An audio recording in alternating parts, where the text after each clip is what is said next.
Hey guys, the objective of this video is to discuss one- and two-way drainage paths. So we saw in the previous video that if we had a sample of soil, the excess pore water pressure needs to dissipate from that soil. Now there's two ways it can do that. It can either have one or two-way drainage.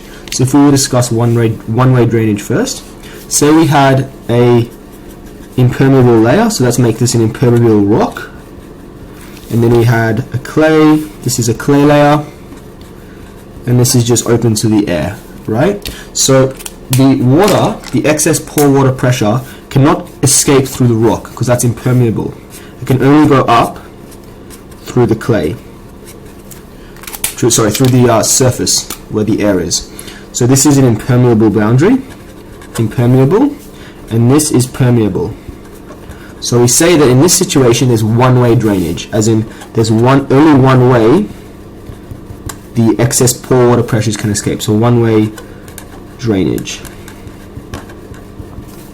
Now, say if this depth was 10 meters, we would say that the drainage path is 10 meters because the maximum drainage path would be from the bottom to the top, so that's 10 meters, and we call that big H, which is 10 meters, and that's not to get confused with the layer thickness. It's different. Big H now is the drainage path, okay, which is 10 meters for our situation for one-way drainage.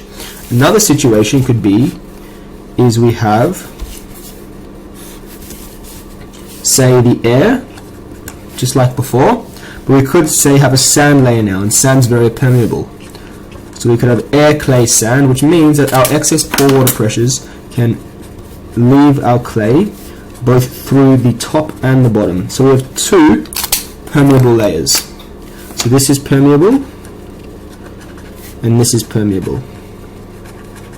So we call this two-way drainage because the excess pore water pressures can be drained through the top and the bottom. There's two ways it can be drained. Now once again, say this was 10 meters. The drainage path H is now 5 meters because the maximum path the excess pore water pressures would escape would be from there out and there out, and that's both 5 meters. So in the question they could either say you have one or two-way drainage, or you need to work it out based on your boundaries, but just keep in mind that we are dealing now with drainage path as big H, and you have different drainage paths for one-way drainage and two-way drainage. Anyway guys, hope that helps. We're going to be doing some examples using this type of concept and some graphs we're going to be looking at. Anyway guys, hope that helps.